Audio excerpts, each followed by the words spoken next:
The sixth sign that she might be having an affair is that she starts to talk about another guy. Now, this doesn't necessarily mean that she has to talk about another guy in a sense that it's something positive. She just starts talking about another guy in general. She could even say something negative. She might say something like, "Oh, Johnny really pissed me off at work today because he did this project, da da da da da." Now, that in itself, a one time thing, not a big deal. Well, if the next day she's talking about Johnny in another context, and the next day she's talking about Johnny in another context, you have to realize that before you form words, you have to have that word and that thought come to your brain first.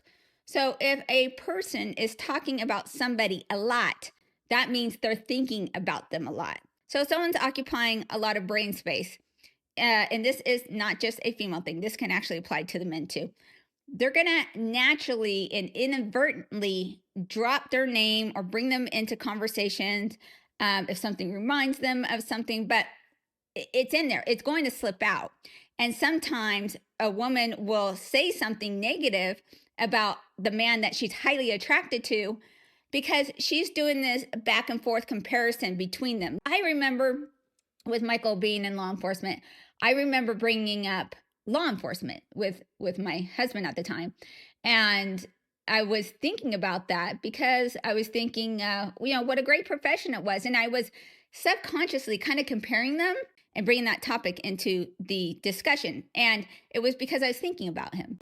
As women, we have so much going on in our mind. We don't occupy our brain with anything that's not necessary.